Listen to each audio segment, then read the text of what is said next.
मुख्यमंत्री आवास योजना के तहत कहें या प्रधानमंत्री आवास योजना के तहत कहें तो भाजपा सरकार दावे तो तमाम करती है, लेकिन दावे खोखले तब हो जाते हैं जमीन पर ऐसे गरीब परिवार हैं जिनका आशियाना अभी तक बनकर सरकार तैयार नहीं करा सकी है। संदिग्ध परिस्थितियों में लगी आग से गरीब का आशियाना जलकर खाक हो गया और उसी आग में 3 वर्षीय मासूम आदित्य की जलकर जान चली गई। जी हाँ, ये हृदय विदारक घटना रायबरेली जनपद के खीनो थाना क्षेत्र के ऐंधी गांव में होती है और उस समय ऐंधी गांव में हड़कंप मच जाता है जिस समय ऐंधी गांव में आग लगती है और आग के चपेट का शिकार 3 वर्षीय मासूम आदित्य हो जाता है। जी हाँ, मुख्यमंत्री आवास योजना के तहत कहें या प्रधानमंत्री आवास योजना के तहत कहें तो भाजपा सरकार दावे तो तमाम करती है, लेकिन दावे खोखले तब हो जाते हैं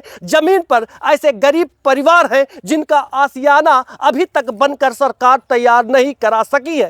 कारण क्या है, जब घटना हो जाती है तो जिम्मेदार अधिकारी कुंभकर्णी नींद से जाग जाते हैं और मौके पर पहुंचते हैं और बड़े बड़ी बातें करते हैं। उस समय यही लगता है कि वो जनता के हमदर्द हैं और वो जनता के लिए ही जिम्मेदार कुर्सियों पर बैठे हैं, लेकिन ऐसा नहीं है। आपको एक तस्वीर हम दिखा दें किस तरीके से तस्वीर ऐंधी ग्राम सभा से निकलकर उस समय सामने आ रही है जब आग लग जाता है और गरीब का झोपड़ा जलकर खाक हो जाता है। आपको बता दें इस समय भीषण गर्मी का प्रकोप है और पारा भी 45 डिग्री के आसपास है। ऐसे में झोपड़ी में पिछले 1 वर्ष से गरीब यहाँ रह रहा था, गरीब का बच्चा यहाँ सो रहा था, तो क्या उस समय सरकारों को यह ध्यान नहीं देना चाहिए कि जब गरीब का बच्चा भीषण गर्मी में 45 डिग्री के तापमान में वो यहीं पर रहता था, सोता था, जागता था और सारे काम होते थे। आज घटना हो गई है तो तमाम लोग जो है खड़े हो जाते हैं और तमाम लोग बड़ी बड़ी बातें भी करते हैं, लेकिन जिस माँ का लाल चला गया है क्या वो लाल वापिस आएगा? नहीं।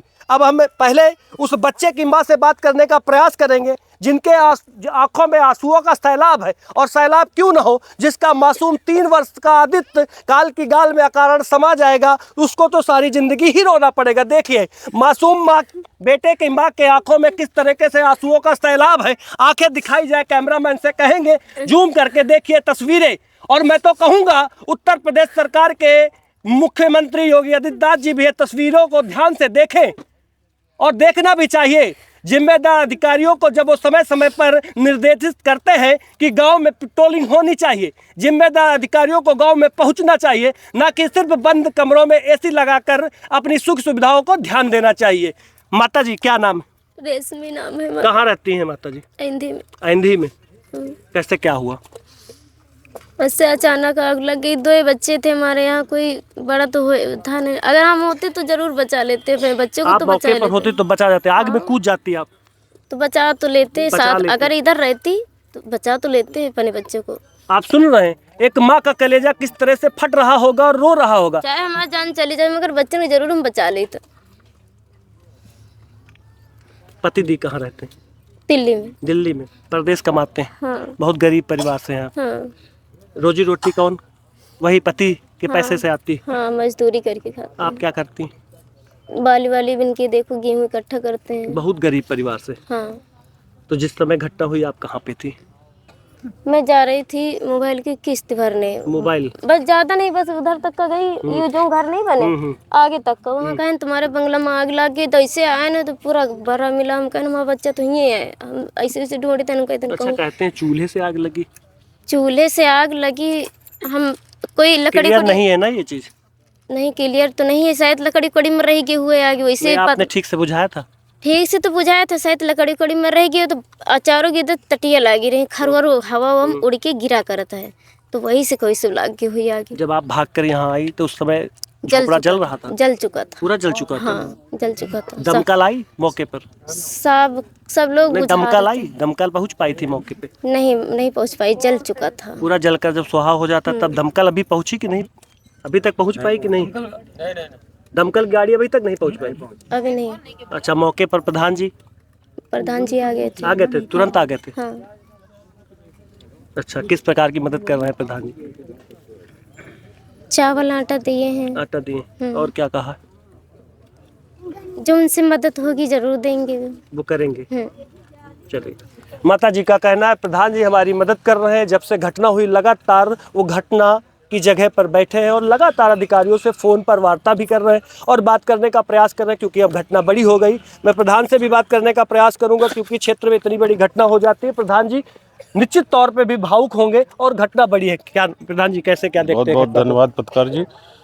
घटना बहुत दुखद है। ऐसी घटना तो दर्द विदायक है। ये घटना तो पूरा शोक की लहर पूरे गांव में, क्षेत्र में हो गई है, क्योंकि हमारे पास सुबह से कम नहीं तो 100-150 फ़ोन आ चुके हैं। सभी पत्रकार महोदय का आ गए हैं, सभी अधिकारियों का आए हैं। हमने सभी अधिकारियों को सुबह सूचित किया, थाना इंचार्ज को, चौकी इंचार्ज को, एसडीएम साहब को, कानून को, लेखपाल को, सबको मैंने सूचित किया। उसके बाद मैंने पूर्व विधायक श्री राकेश प्रताप सिंह जी को भी फ़ोन किया, उनको भी सूचित किया। उनका भी फ़ोन आया और तहसीलदार महोदय यहाँ थे, उनसे उन्होंने बात किया और कहा कि जो भी संभव मदद है ज़्यादा से ज़्यादा उनकी मदद की जाए। और इसी प्रयास में अभी विधायक जी आ भी रहे हैं, हो सकता है 10-15 मिनट में आ जाएंगे। तो उनका बहुत बड़ा योगदान है इसमें। डीएम साहब को फ़ोन करके उन्होंने आदेश किया कि जो भी ज़्यादा से ज़्यादा मदद है परिवार को दिलाई जाए। अच्छा, जिस समय भीषण गर्मी का प्रकोप चल रहा है और इस ऐसे में 45-46 के आसपास पारा भी देखने को मिल रहा है, ऐसे में झोपड़ी में परिवार अपना बसर गुजर कर रहा था, तो किस प्रकार के प्रयास आपके द्वारा किए जा रहे हैं? नहीं, बहुत मुश्किल है, इस तरह का तो रहना तो बहुत मुश्किल है। लेकिन अब हम प्रधान के नाते जितना होता है संभव मदद हम करने की कोशिश करते हैं लोगों की, जो हमारे बस में है। और हमने इनका झोपड़ी जब इन्होंने रखी तो उसी टाइम में हमने इनका आवास का सर्वे करवाया और इनका आवास सूची में नाम भी है। तो अब मुख्यमंत्री आवास तो है नहीं, प्रधानमंत्री आवास है, इसलिए थोड़ा लेट लगता है, क्योंकि वहाँ से बजट आएगा, उसके बाद यहाँ ब्लॉक से जब पास होगा तभी आवास दिया जा सकता है। अगर मेरे हाथ में होता तो मैं आज का आज इनको दे देता, या आज के पूर्व 1 साल पहले भी दे सकता था। लेकिन ये सरकार की योजनाएं हैं, टाइम पर आती है, तो उसी हिसाब से दिया जा उस सकता हिसाब से फॉलो किया जाता है जी। चलिए, प्रधान जी का साफ साफ कहना है कि जिस हिसाब से सरकार द्वारा दी गई योजनाएं धरातल पर सिर्फ इनका तो काम है उस पर नाम ऐड करने का, डालने का। फिलहाल सरकार की बात, वैसा मंडल अध्यक्ष भी है, इनसे भी बात करेंगे, क्योंकि भाजपा सरकार तमाम बड़े बड़े दावे तो करती है, लेकिन ज़मीन पर वो दावे किस तरीके से काम कर रहे हैं ये भी मैं पूछूंगा।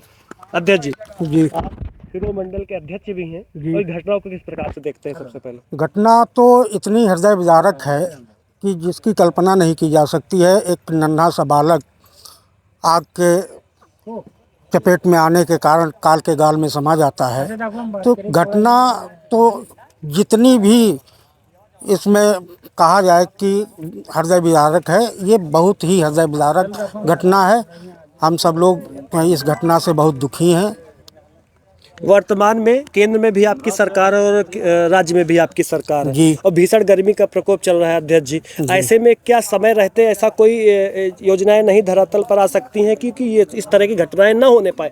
नहीं, योजनाएं तो बहुत सारी हैं, लेकिन अब समस्या इस चीज़ देखिए, परिवार तो स्वाभाविक है कि परिवार तो बढ़ते रहते हैं।